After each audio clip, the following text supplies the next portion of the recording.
ang pagpasok ng San Diego de Alcala Band.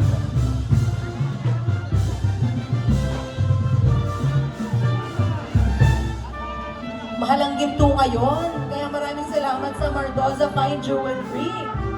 Bonggang-bongga. Truly. Baka may pahikaw. Nakabi pa Ano? paraffle Na ano? at diamante ang Mardola Fine Jewelry. Ito si Ma'am Karen. Baka may paraffle Ay, ng ganun jewelry. ba?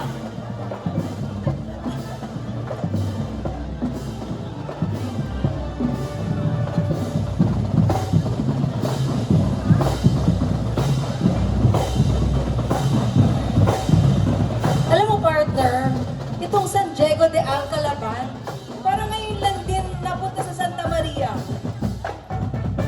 First time nyo dito? Yes, sabi. Welcome to Santa Maria! So first timer. Yes, dalawa na yung nag-first time.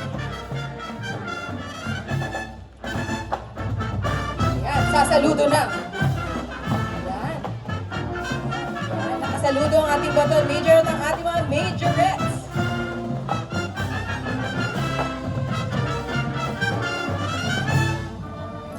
Maligayang pagdating sa aming minamahal na bayan ng Santa Maria.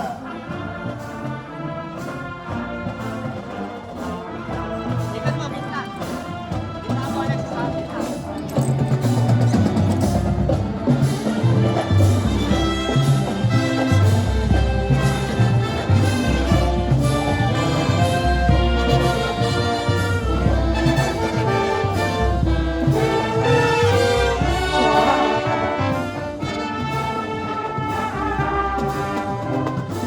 Nakangiti na naman tayo, Louie, mga estudyante mo.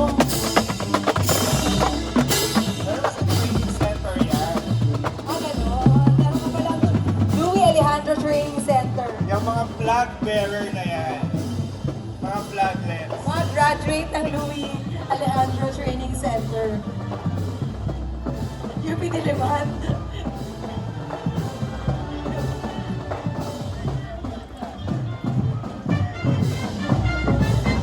Louie Diliman Campus. Ayan. Nagaganda ng mga ngiti ng ating mga majorettes.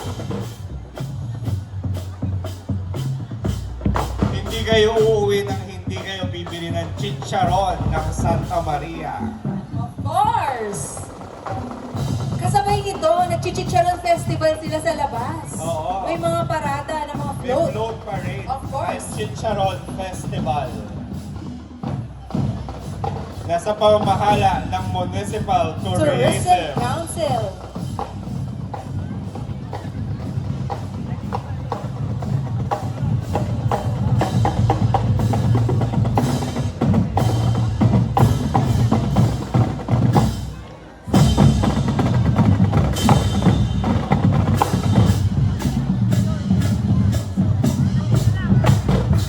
Ayan, naghahanda na sila para sa ating Latore. Ang ating ikapitong banda po ay ang San Diego de Alcalaban from Pililla, Rizal. Sila po ay binubuo ng 50 musikero, 13 majorettes, at 10 color guards. Sila po ay tutugtog ng marsyang Glorious Victory March composed by W.M. Kendall sa pagkumpas po ni